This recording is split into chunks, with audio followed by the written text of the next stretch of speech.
protect us. Give them a shot. Congressman, why isn't the president talking about the white terrorist who mowed down 6 Muslims who were praying at their mosque? Yeah, I don't know.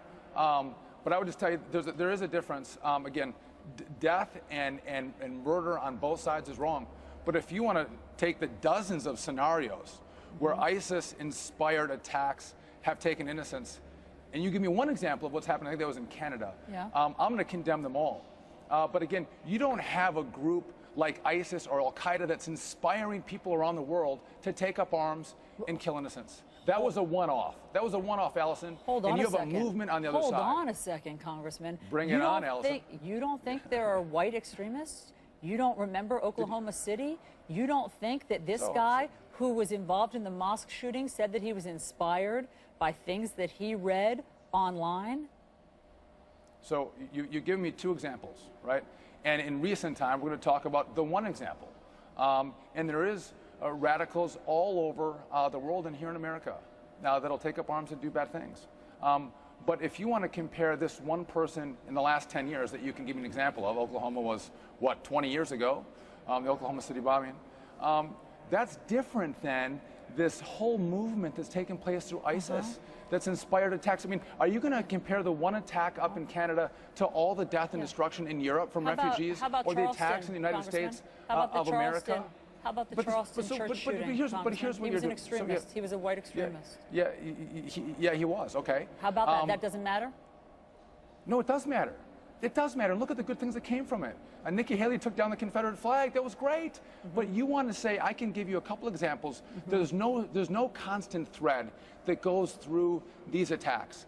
And you have radical Islamic terrorists and ISIS that are driving the attacks. And if you want to compare those two, maybe you can throw another one. I mean, look at Gabby Giffords. Look at Gabby Giffords, the Marxist who took her life, a leftist guy. And now you see violence and terror in the streets all across America, burning and beating people with Donald Trump hats. The violence you have to look at. You're trying to use some examples of the right. So where do we go? The left. Wait, hold on a second. The left has to say, violence is wrong, whether we look, and if love and peace from, as you brought up in San Bernardino, why don't we look at Berkeley, where people get beat, thank you. People that get beat up for wearing a Donald Trump hat, Make America Great Again hat again, or they get kicked, and stores get vandalized, and they burn and they beat. Where does the left and CNN and MSNBC stand up and go, you know what, this is wrong. If we're going to have peace in our hearts, and we're going to inspire the left. Muslims are attacked as well, and when swastikas are spray painted onto buildings. We've been talking about Allison, all of it. come on. Why are you using isolated? Why do you think that when it's a white terrorist, it's an isolated incident? So what I'm saying is, you have a cell, a heart, a beat of ISIS that's inspiring people around the world. And do you deny that? That's going to Europe and come to America, whether it's lone wolves.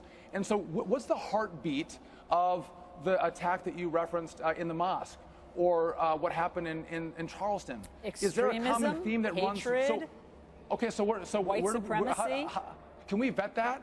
How should we vet that to keep ourselves safe? I'll join you in that effort. What do we do? Do you not think it was white supremacy? This is what the shooters said it was. Yeah, it's horrible. So what should we do? I mean, I'll join you. What do we do on the white supremacy front to make sure we don't have another attack like Charleston? I am with you on that, Allison. Speak out about it, crack down on it, talk about it as extreme violence as much as we talk about all of the other terrorism that you call radical Islamic terrorism. So let's crack down on ISIS. Let's crack down on the 7 terror countries that are riddled with terrorists. And give Donald Trump 90 days to 120 days, give him a pause to make sure he can keep us safe. Because you know what? If we could have vetted that guy who went into the mosque in Canada, or the guy that went into the church in Charleston and kept them from those deaths, wouldn't we do that? Wouldn't we take that step together? So if we would try to prevent those attacks in America from the 2 examples you gave me, why wouldn't we, if we can protect America from people who might come in to do us harm, why wouldn't we do that? The argument is the same on both sides. Yeah, the only problem with your argument is that there is no terror attack that a refugee, no deadly terror attack that a refugee has been responsible for. But there have been in Europe, and many in Europe. Right, but not here. But again, this is a pause, Allison. So why not take a pause? Why not learn from Europe and say we can take a pause, we can review, we can analyze, and then we can bring those people in who are truly victims and want to come in and need a refugee status. They need a new home. I'm with you on that front. Okay. Congressman Sean Duffy, thank you Thanks, very Elsa. much for the debate. Nice to talk to you as always.